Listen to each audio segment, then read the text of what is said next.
দুনিয়াতে থাকতে হবে মুসাফিরের মতন। এ দুনিয়ায় ক্ষণস্থায়ী, আখিরাত স্থায়ী। ভাই আবু তোহা মোহাম্মদ আদনান ভাইয়ের চমৎকার একটি লেকচার। ভিডিওটি খুবই চমৎকার। অবশ্যই ভিডিওটি শুনবেন এবং লাইক কমেন্টস করে পাশে থাকার জন্য আহ্বান জানাচ্ছি। তার পাশাপাশি দিনই খেদমত উদ্দেশ্যে ভিডিওটি শেয়ার করে দিবেন। প্রত্যেকেই ভিডিওটি শেয়ার করে দিলে অনেক দিনের জন্য অনেক উপকার হবে ইনশাআল্লাহ। এজন্য প্রত্যেকের কাছে আশাবাদী। সবাই মনোযোগ দিয়ে ভিডিওটি দেখবেন। দুনিয়াতে থাকতে হবে মুসাফিরের মতো। সকালে আছেন সন্ধ্যার গ্যারান্টি নাই, সন্ধ্যায় আছেন সকালের গ্যারান্টি নাই। দুনিয়াতে মুসাফিরের মতো। দুনিয়ার প্রেম দূর করতে হবে। 2 নাম্বার, মনের মধ্যে হিংসা রাখা যাবে না। কি রাখা যাবে না? যেটা রাখা আমাদের এখন ফরজ। এই হিংসা রাখা এখন মুসলিমদের ফরজ হয়ে গেছে। হিংসা না করলে পেটের ভাতটুকু হজম হয় না। কারো রাইজিং দেখলেই, একটু রাইজিং দেখলেই হিংসা। হিংসা রাখা যাবে না। 3 নাম্বার, আত্ম অহংকার রাখা যাবে না, ইগো রাখা যাবে না, লৌকিকতা রাখা যাবে না, রিয়া প্রদর্শন করা যাবে না, এবং ওই যে গীবত, তুহমত, অপবাদে যে অপসংস্কৃতি আছে এইগুলো থেকে দূরে থাকতে হবে ইনশাআল্লাহ তাআলা।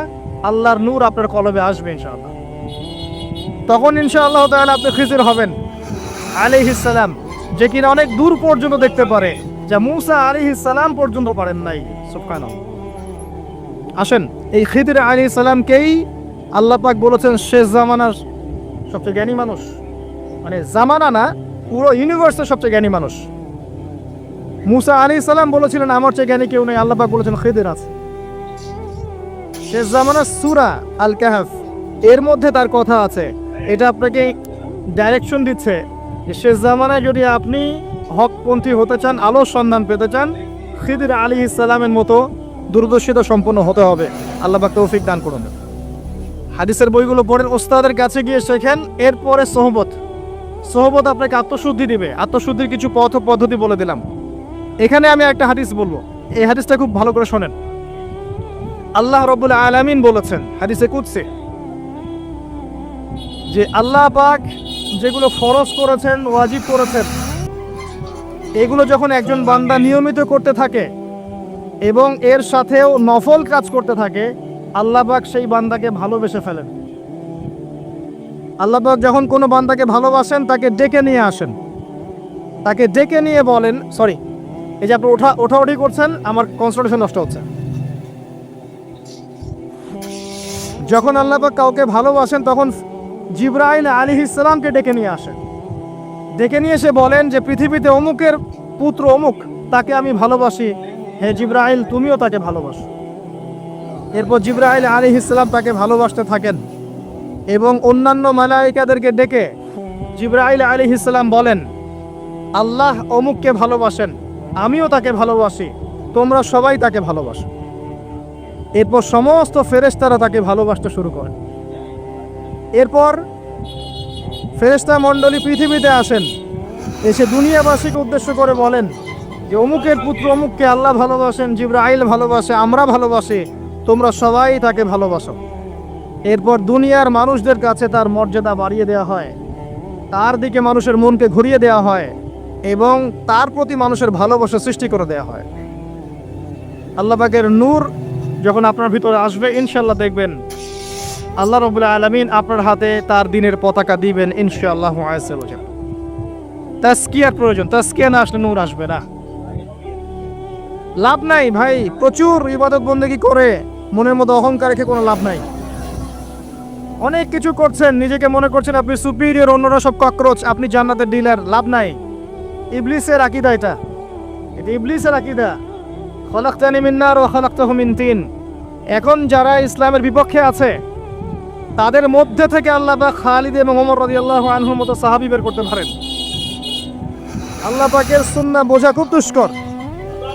যাকে আপনি তুচ্ছ করছেন আল্লাহ পাক তাকে হেদায়েত দিয়ে আপনার চেয়ে বড় জায়গায় নিয়ে যেতে পারেন।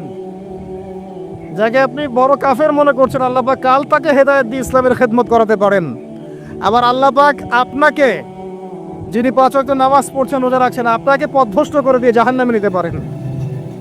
অতএব আত্ম অহংকারের কোনো সুযোগ নাই, তাজকিয়া দরকার। কদ আফলাহা মান যাক্কাহা ওয়া কদ খাবা মান দাসাহা। কদ আফলাহা মান তাযাক্কা ওয়া যাকারা ইসমা রাব্বিহি ফাসাল্লা বাল তু'থিরুনা আল হায়াতা আদ-দুনিয়া ওয়াল আখিরাতু খায়রু ওয়া আবকা। তাজকিয়ার পরে কি করবেন? চেষ্টা করেন হালাল রিজিক অন্বেষণ করা। আল্লাহর ওয়াস্তে সুদ খায়েন না, আল্লাহর ওয়াস্তে ঘুষে যায় না, আল্লাহর ওয়াস্তে আল্লাহর দোহাই দিয়ে বলছি দুর্নীতি করেন না, আল্লাহর ওয়াস্তে মানুষের সম্পদ আত্মসাৎ করেন না। আল্লাহকে ভয় করেন, আল্লাহর ওয়াস্তে করেন, আল্লাহর ওয়াস্তে ছেড়ে দেন। হাত জোর করে রিকোয়েস্ট করছি, সুদ খায়েন না। নিজের মায়ের সাথে জেনার মতো অপরাধ, নিজের মায়ের সাথে জেনার মতো অপরাধ, এটা আমার কথা নয়, এটা মুহাম্মদ সাল্লাল্লাহু আলাইহি ওয়াসাল্লামের কথা। যাকে কবরে আপনাকে দেখানো হবে, যিনি আপনার জন্য সুপারিশ করবেন কাল কিয়ামতের মাঠে, যিনি আপনার জন্য হাউজে কাউসারের পানি নিয়ে দাঁড়িয়ে থাকবেন, আপনার উসওয়াতুল হাসানা, সেই মুহাম্মদ সাল্লাল্লাহু আলাইহি ওয়াসাল্লামের কথা। সুদ খেও না। এর সর্বনিম্ন পাপ নিজের মাকে বিয়ে করা, নিজের মায়ের সাথে জেনা করা। কেউ যদি এই সমাজে নিজের মায়ের সাথে জেনা করে থাকে, কালকে সকালে রাস্তায় বের হয়, আপনি চাইবেন তাকে রজম করে মেরে ফেলতে, চাইবেন না? এই কাজ দিব্যি আমরা করছি। সর্বোচ্চ পাপ সুদের, আল্লাহ এবং তার রাসূলের সাথে যুদ্ধ করা। অনেক দিন আয়াতটা বলেছি, আবারও বলছি, শোনেন কি, কারণ কিছু মানুষের কানে ঢুকতেই চায় না কথা। আল্লাহ পাক বলেছেন, ইয়া আইয়ুহাল্লাযীনা আমানু, হে মুমিনগণ, ইত্তাকুল্লাহ, আল্লাহকে ভয় করো। ওয়া যারু মা বাকিয়া মিনার রিবা, সুদের অবশিষ্ট অংশগুলো ছেড়ে দাও। ইন কুনতুম মুমিনিন, যদি প্রকৃতপক্ষে মুমিন হয়ে থাকে। ওয়া ইল্লাম তাফআলু, যদি তোমরা এই কাজ না করো। শুনেন আল্লাহর কথা, আল্লাহ বলছেন যদি তোমরা এই কাজ না করো, ফাযানু বিহারবিম মিনাল্লাহি ওয়া রাসূলিহি, তাহলে আল্লাহ এবং তার রাসূলের সাথে যুদ্ধের ঘোষণা শুনে না। The path is yours, choose your path, রাস্তা আপনার, আপনি চুজ করেন কোন পথে আপনি যাবেন। কেউ বাধ্য করবে না আপনাকে। লা ইকরাহা ফিদ্দিন, দিনে কোনো বাড়াবাড়ি নাই। তরোয়াল দিয়ে কেউ বলবে না যে সুদ খেও না, তরোয়ালের জোরে কেউ বলবে না যে ইসলাম কবুল করো। ইসলাম এগুলো হারাম, ইসলাম এভাবে ছড়ায় নাই, এগুলোর সাথে ইসলামের কোনো সম্পর্ক নাই। ইসলামের নামে যারা সন্ত্রাসবাদ ছড়িয়েছে এবং জঙ্গিবাদ ছড়িয়েছে, এগুলোর সাথে ইসলামের কোনো সম্পর্ক নাই। ইসলাম বাধ্য করবে না আপনাকে, কিন্তু আপনি রাস্তা, ওয়াহাদাইনাহুন নাজদাইন, দুইটা পথ আমি দেখিয়ে দিয়েছি, আপনি একটা চুজ করেন। ইম্মা শাকিরা ওয়া ইম্মা কাফুরা, ইচ্ছা হলে আপনি কুফরি করেন, ইচ্ছা হলে কৃতজ্ঞ হন। আল্লাহ বলেছেন সুদ খেও না। নিজের মায়ের সাথে জেনা করা, আল্লাহ এবং তার রাসূলের সাথে যুদ্ধ করা, আপনি পথ চুজ করেন। একটা টাকা যদি হারাম থাকে রিজিকে, আপনার ইবাদত কবুল হবে না। সে যেই হোক, দাড়ি টুপি পাগড়ি জুব্বাওয়ালা মানুষও যদি সুদ খায়, জায়েজ হয়ে যাবে না। পৃথিবীর সমস্ত মানুষ যদি ভোটাভুটি করে যে সুদ হালাল, হালাল হয়ে যাবে না। পরিবারের হালাল রিজিকের ব্যবস্থা করেন। অনেক মানুষ দেখা হয়, কথা হয়, মেসেঞ্জারে টেক্সট করে, হোয়াটসঅ্যাপে নক করে, বড় চাকরি করতো, 60,000 70,000 80,000 টাকা বেতন পেত, তখন রিজিকে বরকত ছিল না, ছেড়ে দিয়েছে, চায়ের দোকান দিয়েছে, এখন রিজিকে বরকত আছে। আজকেও একজনের সাথে দেখা হয়েছে, তিনি ইউএস বাংলা এয়ারলাইন্সে কাজ করেন। আমাকে বলছেন, ভাই মুরব্বী মানুষ, আমার পরিবারের সদস্য সংখ্যা বেশি ছিল, হারাম জবে ছিলাম, সুদ খেতাম, সুদি এনজিওতে কাজ করেছি, আপনার লেকচার শুনেছি, আলহামদুলিল্লাহ, আল্লাহ পাক শুনিয়েছেন তাকে, এখানে আমার কোনো ক্রেডিট নাই। তিনি ছেড়ে দিয়েছেন,